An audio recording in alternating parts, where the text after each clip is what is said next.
খণ্ডঘোষে মন্দিরে যাওয়ার পথে টোটোর ধাক্কায় বৃদ্ধার মর্মান্তিক মৃত্যু।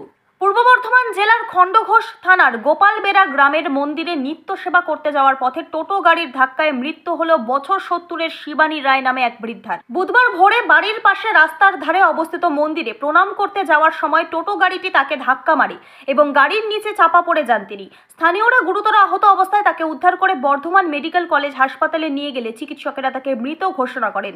মৃতের পরিবারের অভিযোগ, টোটো চালক মদ্যপ অবস্থায় গাড়ি চালাচ্ছিল, যার ফলে এই দুর্ঘটনা ঘটে। পুলিশ ঘটনার তদন্ত শুরু করেছে।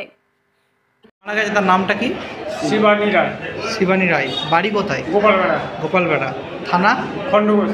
তো কি হয়েছিল কি? ও ঠাকুর প্রণাম করতে ছিল, রাস্তার ধারে একটা ঠাকুর মন্দির আছে। টোটোটা মদ খেয়ে যাচ্ছিল, যে ওকে সোঁচরে মেরেছে, টোটো সব পাল্টি ওর ঘাড়ে।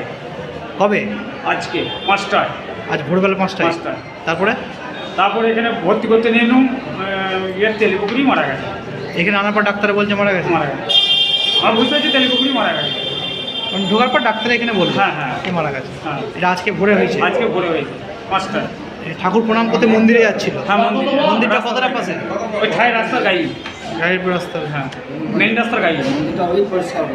ওই ধোয়া নিত্য সেবাটা করেন? হ্যাঁ। আপনার কি হয়? আমার দিদি ভাই। কি নাম আপনার? শিবানী রায়।